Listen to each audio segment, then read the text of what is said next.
Hello students, welcome back to my YouTube channel knowledge gainer. आप सभी का मेरे चैनल पर स्वागत है।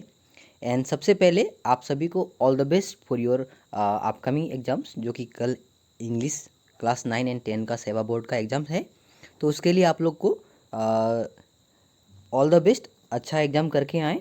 तो आज हम लोग पूरे सिलेबस का, यानी कि इंग्लिश बुक का पूरा सिलेबस का, जो कि हाफ ईयरली सिलेबस है, उसका हम लोग MCQ बेस हर लेसन का हम लोग MCQ कवर करेंगे। यानी कि एक तरह से ये क्विक रिवीजन है जो आप लोग के लिए काफ़ी इम्पोर्टेंट होने वाला है। तो आप लोग प्लीज़ इस वीडियो को इग्नोर ना करें और आप लोग इस वीडियो को अंत तक देखें। और अगर आप लोग को जो भी डाउट है वो आप लोग इस वीडियो के माध्यम से अपने डाउट को क्लियर कर सकते हैं। तो आइए शुरू करते हैं। और इस वीडियो में हम लोग पूरा चैप्टर्स को कवर करेंगे जितने भी हाफ ईयरली में आ रहे हैं। तो हम लोग सब ये MCQ बेस में देखेंगे, क्योंकि इस बार क्वेश्चंस MCQ बेस के क्वेश्चन ज़्यादा आ सकते हैं। तो आइए शुरू करते हैं आज का सेशन। तो पहला हम लोग का फर्स्ट चैप्टर है द फन दे हैड, जो कि चैप्टर 1 है, जो लिखा है आइजैक एसिमोव ने। आ सकता है कि ये जो फन दे हैड है ये किसने लिखा है। तो इसका MCQ हम लोग देखते हैं। First question, मार्जी had a kind of diary which was, option है आपका ए डिजिटल, बी एनालॉगस, सी इलेक्ट्रॉनिक या डी मैथमेटिकल। इसका करेक्ट आंसर होगा डिजिटल। जी हाँ दोस्तों, अगर इस क्वेश्चन में ए एंड बी दो आ जाता है ऑप्शंस, तो बोथ हम लोग इलेक्ट्रॉनिक भी हम टिक कर सकते हैं, दोनों हमारा करेक्ट आंसर हो जाएगा। तो आगे बढ़ते हैं क्वेश्चन नंबर 2 में।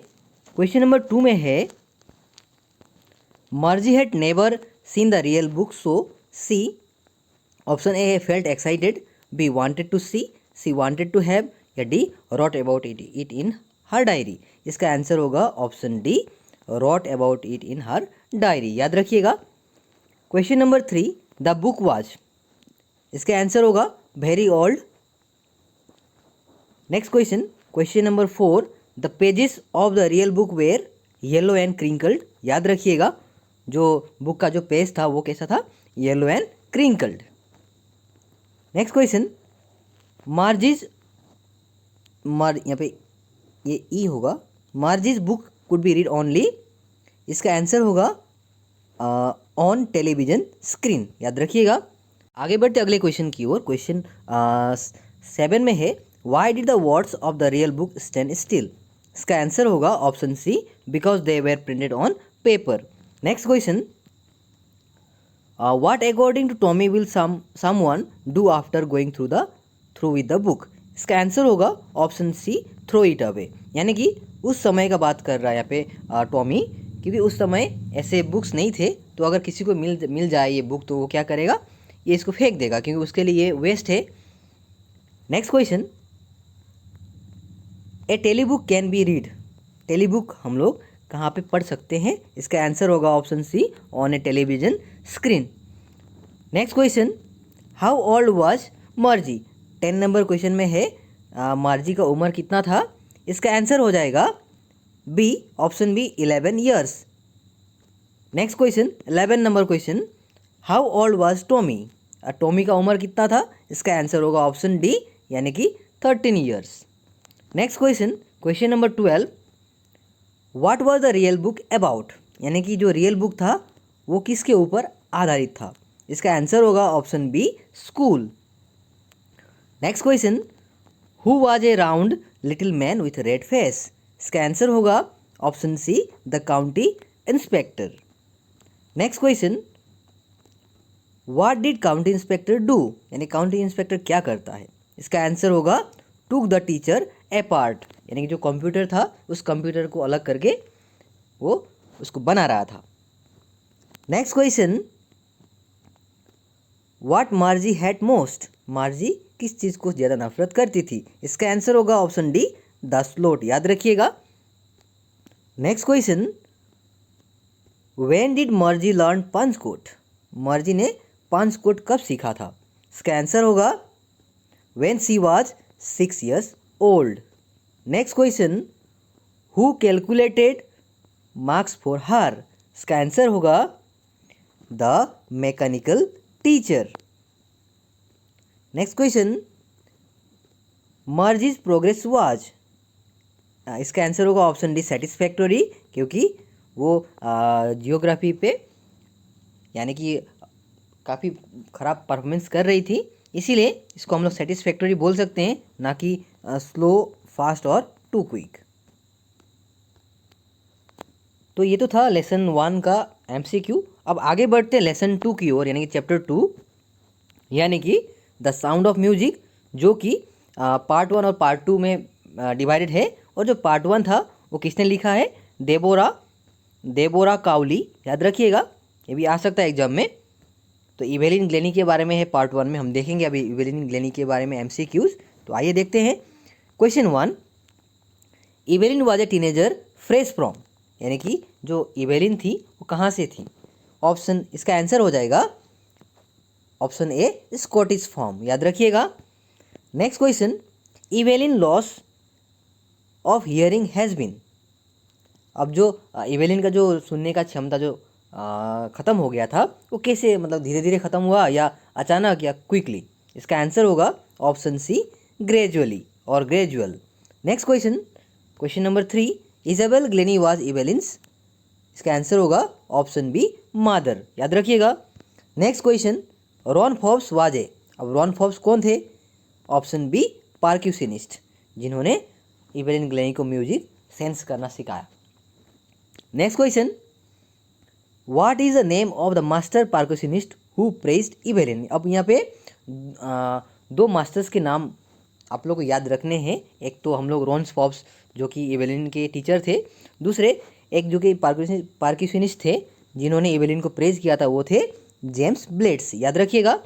नेक्स्ट क्वेश्चन, ये पार्ट 2 है, पार्ट 1 हमारा ख़त्म हो गया।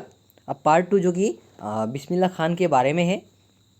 तो क्वेश्चन नंबर 1 है, Bismillah Khan was called, fondly called या पीपल फॉन्डली कॉल्ड, ये आएगा आप लोग को, याद रखिएगा, पीपल फॉन्डली कॉल्ड, प्यार से उन्हें क्या नाम से बुलाते थे? इसका आंसर होगा ऑप्शन ए खान साहब, याद रखिएगा। Next question, which is India's highest civilian award, इसका करेक्ट आंसर होगा option D the Bharat Ratna. Next question, Tahar mosque Ustad Bismillah Khan auditorium is situated in, इसका करेक्ट आंसर होगा option C Tehran. Next question, where is Lincoln Center hall situated, इसका correct answer होगा option B the USA. Next question, on August 15, 1947 which raag was played by Bismillah Khan from the red fort, इसका answer होगा राग काफ़ी, यहाँ पे काटी है काफ़ी, याद रखिएगा, राग काफ़ी। ये बिस्मिल्लाह खान ने 15 अगस्त 1947 में रेड फोर्ट पर यानी कि गाया था, याद रखिएगा। Next question, who was Ali Bakhsh, Ali Bakhsh कौन थे? इसका करेक्ट आंसर होगा option C Bismillah maternal uncle. Next question, question number 7, what was Bismillah Khan's grandfather, उनके ग्रैंडफादर क्या काम करते थे? इसका आंसर होगा option D the shehnai nawaz of the Bhojpuri kings court. Hello students, मैंने यहाँ पे सारे ऑप्शन नहीं पढ़े हैं क्योंकि ये वीडियो ज़्यादा लेंथी होगा बोलकर, तो आप लोग ख़राब मत पाइएगा।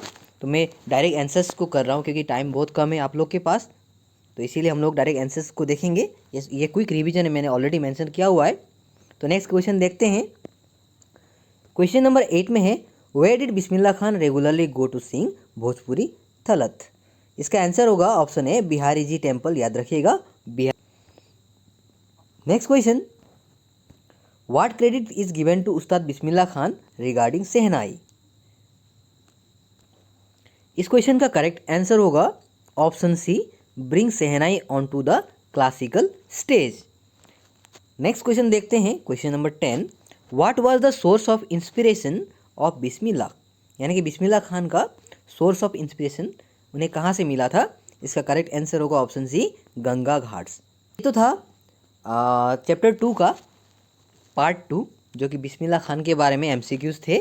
तो अब आगे बढ़ते अगले लेसन की ओर, जो हमारा अगला लेसन है माय चाइल्डहुड, याद रखिएगा, और इस लेसन से भी बहुत सारे क्वेश्चंस बनेंगे। तो आइए देखते हैं क्वेश्चंस वन बाय वन। पहला क्वेश्चन है, in which standard Abdul was when the new teacher with a conservative mind had come to his class, इसका करेक्ट आंसर होगा ऑप्शन बी 5th स्टैंडर्ड, यानी कि जब वो 5th क्लास में थे अब्दुल कलाम, तब उनके एक कंजर्वेटिव माइंड के टीचर आए थे जिन्होंने कम्युनल इंटॉलरेंस को बढ़ावा दिया और मुस्लिम और हिंदू में एक डिवाइडेड पॉलिसी मतलब कि उन्होंने स्टार्ट किया। और अब्दुल कलाम को उनके रामानंद शास्त्री जो कि उनके फ्रेंड थे उनके साथ बैठने से मना किया। आगे बढ़ते अगले क्वेश्चन की ओर। अगले क्वेश्चन में है the name of the marriage site situated in the middle of the pond near to Abdul's house was. इसका आंसर होगा ऑप्शन बी रामातीर्थ। याद रखिएगा जो कि मैरिज साइट था। ऐसा भी आ सकता है रामातीर्थ एक क्या है बोलकर आ सकता है, तो इसका आंसर होगा एक मैरिज साइट है, याद रखिएगा। नेक्स्ट क्वेश्चन ये काफ़ी बहुत ही इंपॉर्टेंट है, ये आ सकता है एग्जाम में। Indians will build their own India who said this. इसका करेक्ट आंसर होगा option D Mahatma Gandhi. Next question Shiva Subramania Iyer aims wants to. उनका एम क्या था? इसका करेक्ट आंसर होगा to break the social barriers that restricted people to mingle. Science teacher की जो wife थी वो इनिशियल शुरुआत में कैसी बिहेवियर की थी? इसका आंसर होगा कंजर्वेटिव, यानी कि छोटा सोच की, मतलब कि जो छोटे सोच के होते हैं उसे कंजर्वेटिव कहते हैं, तो इस तरह की थी, याद रखिएगा। Next question who warned the teacher not to spread communal intolerance. इसका करेक्ट आंसर होगा लक्ष्मण शास्त्री जो कि रामानंद शास्त्री के पिताजी थे, याद रखिएगा। आगे बढ़ते अगले क्वेश्चन की ओर। नेक्स्ट क्वेश्चन है in which state of India is Rameswaram located, यानी कि सिचुएटेड या लोकेटेड जो भी हम कह सकते हैं, याद रखिएगा। इसका करेक्ट आंसर होगा option C Tamil Nadu. Next question Abdul Kalam became the 11th of India. अब क्या बने थे वो 11th? ऑप्शन ए होगा इसका करेक्ट आंसर प्रेसिडेंट, याद रखिएगा। और याद रखिएगा ये तो हम लोगों ने जान लिया है कि वो 11th प्रेसिडेंट थे इंडिया के। और एक क्वेश्चन बन सकता है यहाँ पे, वो कब हमारे प्रेसिडेंट बने थे 11th प्रेसिडेंट? ये याद रखिएगा 2002 18 जुलाई में वो हमारे भारत के 11th प्रेसिडेंट बने थे। और एक पॉइंट आप लोग याद रखिएगा कि उन्हें 1997 में भारत रत्न से नवाजा गया था। भारत रत्न जो पुरस्कार जो भारत का सर्वोच्च सम्मान है वो दिया गया था 1997 में, याद रखिएगा, काफ़ी इंपॉर्टेंट पॉइंट्स है। Next question which religion did Abdul Kalam belong to. इसका करेक्ट आंसर होगा option A Muslim. Next question what is Dinamani the name of, यानी कि दिनामणि क्या है? A newspaper, a book, a train, a friend of Abdul Kalam. इसका करेक्ट आंसर होगा ए newspaper, याद रखिएगा। आगे बढ़ते अगले क्वेश्चन की ओर। अगला क्वेश्चन है who is the narrator of my childhood, यानी कि माई चाइल्डहुड के नरेटर कौन थे? इसका करेक्ट आंसर होगा ऑप्शन ए APJ अब्दुल कलाम। आगे बढ़ते अगले क्वेश्चन की ओर। Abdul Kalam was born into ए, किस तरह के फैमिली में वो जन्मे थे? इसका करेक्ट आंसर होगा मिडिल क्लास फैमिली। आगे बढ़ते अगले क्वेश्चन की ओर। कलाम वॉज बोर्न इनटू, कलाम कौन से फैमिली में जन्मे थे? एक तो हो गया मिडिल क्लास फैमिली, दूसरा कौन से मतलब कि कास्ट के या कौन से मतलब फैमिली में जन्मे थे? इसका आंसर होगा तमिल फैमिली, याद रखिएगा। ये बहुत ही इंपॉर्टेंट क्वेश्चन है। आगे बढ़ते अगले क्वेश्चन की ओर। नेक्स्ट क्वेश्चन है अब्दुल कलाम्स पेरेंट्स वेर। अब अब्दुल कलाम के पेरेंट्स कैसे थे? इसका आंसर होगा टॉल एंड हैंडसम। लेकिन अब्दुल कलाम में ये जो टॉल एंड हैंडसम है इस तरह के कैरेक्टर कोई भी नहीं आए थे बोलकर वो खुद मतलब अपने ऑटोबायोग्राफी में बोल रहे हैं कि उन्हें ऐसा कुछ भी क्वालिटी नहीं आया है, मतलब लुक्स में ऐसा कुछ भी क्वालिटी नहीं आया है, याद रखिएगा, ऐसा वो बोलते थे। आगे बढ़ते अगले क्वेश्चन की ओर। क्वेश्चन में है who was the distributor of newspaper इन रामेश्वरम। इसका करेक्ट आंसर होगा ऑप्शन बी शमसुद्दीन, याद रखिएगा। आगे बढ़ते अगले क्वेश्चन की ओर। अगले क्वेश्चन में है हु वाज शमसुद्दीन। इसका करेक्ट आंसर होगा option A Kalam's cousin. Next question how did Kalam earn his first wages, मतलब अब्दुल कलाम ने अपना जो पहला जो कमाई था कैसे किया था? इसका करेक्ट आंसर होगा असिस्टिंग शमसुद्दीन, यानी कि शमसुद्दीन को मदद करके जो न्यूज़पेपर था वो ट्रेन में फेंकने में मदद किया था या मान लीजिए देने में मदद किया था। इस तरह से उन्होंने पहला जो वेजेस था वो मतलब कमाया था। Next question with what is a child born, यानी कि जो चाइल्ड होता है वो मतलब क्या लेकर पैदा होता है। इसका करेक्ट आंसर होगा ऑप्शन बी, इनेट क्वालिटीज़, याद रखिएगा। नेक्स्ट क्वेश्चन है, what did Kalam inherit from his father, यानी कि कलाम अपने पिताजी से कौन से गुण यानी कि कौन से नेचर, कौन से कैरेक्टर लेकर जन्मे थे। इसका करेक्ट आंसर होगा ऑनेस्टी एंड सेल्फ डिसिप्लिन, जो कि उन्होंने अपने पिताजी से लिया था गुण। ओके, नेक्स्ट क्वेश्चन देखते हैं, Kalam inherited faith and goodness and deep kindness from his mother, यानी कि अपने मम्मी से उन्होंने गुडनेस और काइंडनेस, जो डीप काइंडनेस था वो इनहेरिट मतलब अपना गुण मम्मी से आया था। ये दो गुण याद रखिएगा, नेचर। नेक्स्ट क्वेश्चन है, whose father was Lakshman Shastri, Lakshman Shastri किसके पिताजी थे। इसका करेक्ट आंसर होगा ऑप्शन बी, रामानंदा शास्त्री, याद रखिएगा, यहाँ पे रामानंदा है, रामानंदा होगा। Next question, who was Shiva Subramania Iyer, इसका करेक्ट आंसर होगा कलाम साइंस टीचर, याद रखिएगा। नेक्स्ट क्वेश्चन, तो ये था हम लोग का माय चाइल्डहुड का एमसीक्यू, बहुत ही इम्पोर्टेंट एमसीक्यू, जो कि आप लोग के लिए ये काफ़ी इम्पोर्टेंट है, एग्जाम में आने के हाई चांसेस हैं। तो अब देखते हैं हम लोग का नेक्स्ट चैप्टर जो है वो है द रोड नॉट टेकन, जो कि एक पोइम है जो लिखा है रॉबर्ट फ्रॉस्ट ने, याद रखिएगा। तो आइए शुरू करते हैं इस चैप्टर के क्वेश्चंस। पहला क्वेश्चन है, what is the dilemma of the poet, यानी पोइट को किस चीज़ में थोड़ा दिक्कत आ रहा था।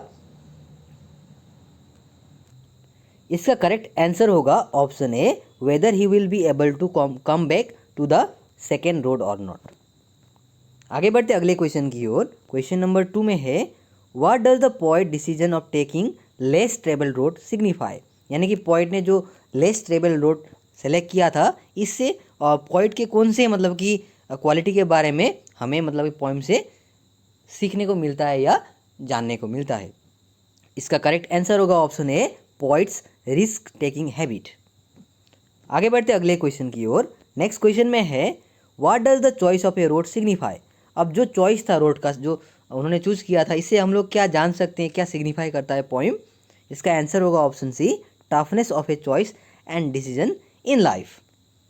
आगे बढ़ते अगले क्वेश्चन की ओर। अगले क्वेश्चन में है, where does the poet find himself, यानी कि पोइट ने अपने आप को कहाँ पाया था।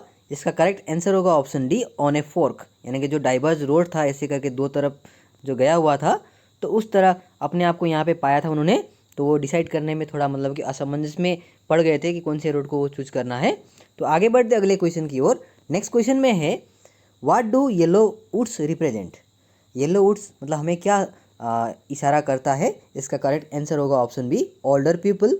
अब यहाँ पे दूसरा ऑप्शन देखिए कॉन्वेनेंट नहीं है, तो इसीलिए हम लोग को ऐसे तो येलो वुड जो सीजन था यानी कि ऑटम सीजन जो उस सीजन को मतलब दर्शाता था, लेकिन यहाँ पे पीपल पोइट्स चॉइस है तो ये सारे कन्वीनियंट नहीं है, इसीलिए हम लोग इसका करेक्ट आंसर ओल्डर पीपल के साथ रिलेट कर सकते हैं अकॉर्डिंग टू क्वेश्चन, याद रखिएगा।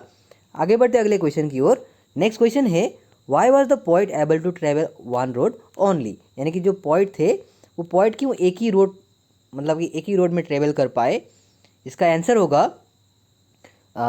Because he was one person, क्योंकि वो अकेले थे इसीलिए एक ही रोड में जाना पड़ेगा उन्हें, हर तरह के रास्ते पर वो एक ही बार में नहीं जा सकते हैं, इसीलिए इसका करेक्ट आंसर होगा option C, because he was one person. Next question है, what does the poem speak about, यानी कि पोइट और ये जो पोइम है ये पोइम किस चीज़ के बारे में हमें मतलब बताता है। इसका करेक्ट आंसर होगा about the choices made by the people, तो इसका करेक्ट आंसर हो जाएगा option D, about the choices made by people, याद रखिएगा। अगला क्वेश्चन है 8 नंबर क्वेश्चन है, the road not taken was written by, यानी कि द रोड नॉट टेकन जो पोइम है वो किसने लिखा है। इसका करेक्ट आंसर होगा ऑप्शन ए, रॉबर्ट फ्रॉस्ट, याद रखिएगा। अगला क्वेश्चन है, where does the poet find himself, ये हमें ऑलरेडी मिला है ये क्वेश्चन आंसर, इसका आंसर होगा आपका ऑन ए फॉर्क, याद रखिएगा।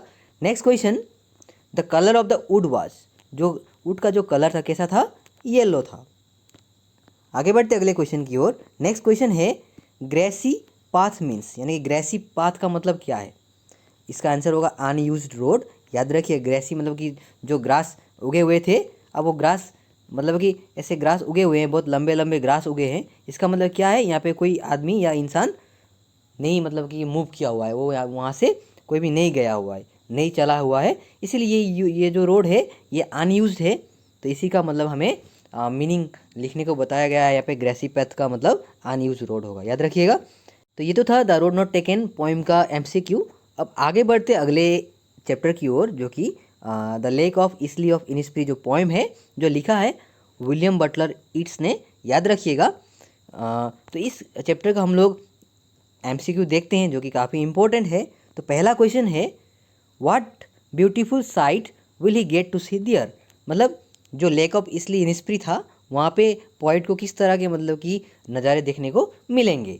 इसका करेक्ट आंसर होगा the glimmer of midnight star भी देखने को मिलेगा, the linnets flying about the evening भी मिलेगा, the purple glow of the noon भी मिलेगा। यानी कि इसका आंसर हो जाएगा ऑल ऑफ द एबव। याद रखिएगा, ये तीनों आंसर्स इसके करेक्ट हो जाएंगे, इसीलिए ऑल ऑफ द एबव होगा। अगला क्वेश्चन है, क्वेश्चन नंबर 2 में है, what does the poet hope to get there. यानी कि पोइट यानी कि विलियम बटलर ईट्स वहाँ पर किस चीज़ को लेकर आशावादी हैं, उन्हें क्या चीज़ मिल सकता है वहाँ पे। इसका करेक्ट आंसर होगा ऑप्शन ए पीस। याद रखिएगा, वो वहाँ पे शांति उन्हें मिलेगा बोलकर वो श्योर हैं। नेक्स्ट क्वेश्चन है, where does the poet want to go. यानी पोइट कहाँ पे जाना चाहते हैं। इसका करेक्ट आंसर होगा टू इनिस्प्री। याद रखिएगा। नेक्स्ट क्वेश्चन है, name the poet of the lake of isle of Innisfree. इसका करेक्ट आंसर होगा W.B. ईट्स। मैंने ऑलरेडी मेंशन किया हुआ था पहले ही। नेक्स्ट क्वेश्चन है, what does the poet hear at Innisfree island. यानी कि जो इनिस्प्री आइलैंड है, वहाँ पर पोइट को कवि को क्या मतलब सुनने को मिलेगा। इसका करेक्ट आंसर होगा option C the lapping low sound of the जो रिवर था, वहाँ पे जो लो साउंड सुनने को मिलेगा उन्हें, जो नदी का, वो उनको सुनने मिलेगा। इसका करेक्ट आंसर होगा ऑप्शन सी। याद रखिएगा। आगे बढ़ते अगले क्वेश्चन की ओर। नेक्स्ट क्वेश्चन है, where will be the poet have peace. यानी कि पोइट को कहाँ पे पीस मिलेगा। इसका करेक्ट आंसर होगा option C in Innisfree land. याद रखिएगा। अगला क्वेश्चन है, what kind of land is Innisfree. यानी कि इनिस्प्री किस तरह का लैंड है, जगह है। इसका करेक्ट आंसर होगा option B peaceful and loving. ये काफ़ी इंपॉर्टेंट है। नेक्स्ट क्वेश्चन है, when will the poet go to Innisfree. यानी कि पोइट इनिस्प्री में कब जाना चाहते हैं। इसका करेक्ट आंसर होगा option C now. Next question, what will the poet build in Innisfree. यानी कि इनिस्प्री में जाकर वो क्या बनाना चाहते हैं या करना चाहते हैं।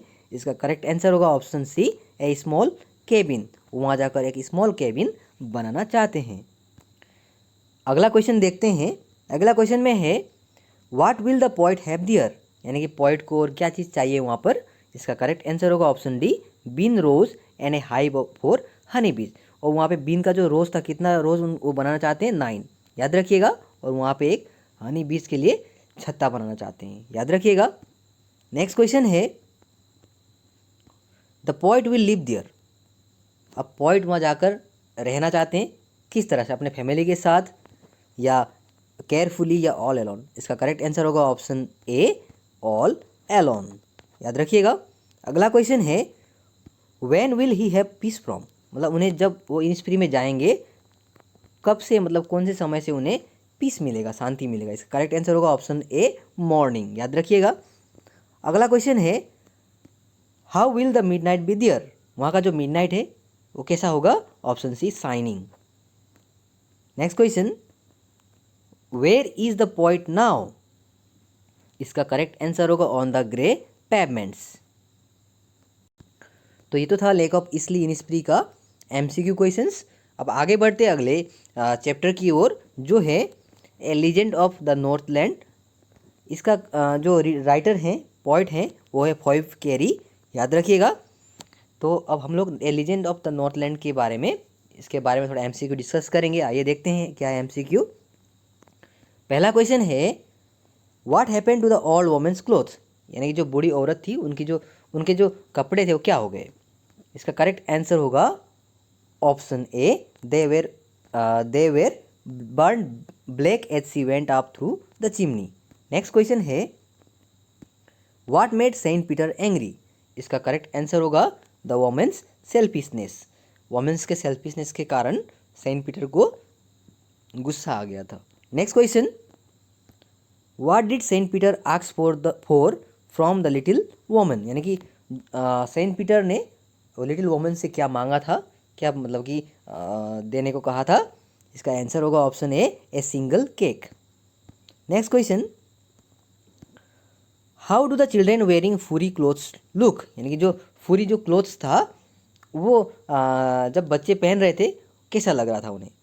इसका आंसर होगा option D, they look like bears cup, यानी कि बियर्स के बच्चे जैसे लग रहे थे वो। नेक्स्ट क्वेश्चन है, वेयर इज नॉर्थलैंड सिचुएटेड, यानी कि नॉर्थलैंड कहाँ था या कहाँ है।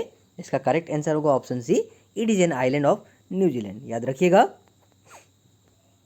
नेक्स्ट क्वेश्चन है, what was the selfish woman change into, यानी कि जो सेल्फिश वोमन थी वो किस रूप में बदल गई थी।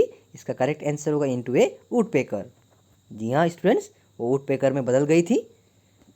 अगला क्वेश्चन है, where did the story of this poem occur, ये जो स्टोरी था ये कहाँ पे मतलब कहाँ का स्टोरी को लेकर बेस मतलब बनाया गया है। ये नॉर्थलैंड, याद रखिएगा ऑप्शन सी नॉर्थलैंड।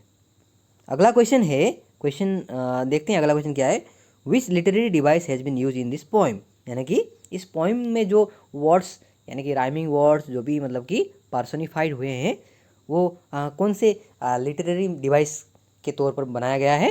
इसका करेक्ट आंसर होगा ऑप्शन बी, एलिटेरेशन, याद रखिएगा। आगे बढ़ते अगले क्वेश्चन की ओर। अगला क्वेश्चन है, what made Saint Peter angry with the woman. अब इसका आंसर होगा option C, her greedy action. अगला क्वेश्चन है, द व्यू इज ऑफ, कहाँ का व्यू था। इसका करेक्ट आंसर होगा ऑप्शन बी, नॉर्थलैंड का। नेक्स्ट क्वेश्चन है, which vehicle is mention in the poem. इसका आंसर होगा option C, sledge. Next question, who was Saint Peter, यानी कि सेंट पीटर कौन थे। इसका आंसर होगा option C, an apostle of Christ. Next question, saint Peter was क्या हो गए, वो टायर्ड भी हुए थे और प्लस वो हंग्री भी थे, इसीलिए उन्होंने उस बूढ़ी औरत से कुछ खाने के लिए मांगा था, है कि नहीं। तो इसका आंसर हो जाएगा option D, both A and B. अगला क्वेश्चन है, what did the woman give saint Peter, यानी कि वोमन ने सेंट पीटर को क्या दिया। इसका आंसर होगा ऑप्शन सी, नथिंग, उन्होंने कुछ भी नहीं दिया। नेक्स्ट क्वेश्चन है, what actually made Saint Peter angry. अब एक्चुअली में जो सेंट पीटर थे वो क्यों गुस्सा हुए थे, क्योंकि जो वोमन थी उनका जो ग्रीड था यानी कि लालच था, उसके कारण सेंट पीटर को बहुत गुस्सा आया था। तो ये था ए लीजेंड ऑफ नॉर्थलैंड के ऊपर एमसीक्यूज, जो कि काफ़ी इम्पोर्टेंट है। तो आगे बढ़ते अगले चैप्टर की ओर, जो कि है आपका द एडवेंचर्स ऑफ टोटो, जो कि लिखा है रुस्किन बॉन्ड ने, याद रखिएगा। तो आइए देखते हैं इसका एमसीक्यूज क्या क्या बन सकते हैं। पहला क्वेश्चन है, how much did the ticket collector charge as Toto's fare. इसका करेक्ट आंसर होगा ऑप्शन ए, 3 रुपीज़।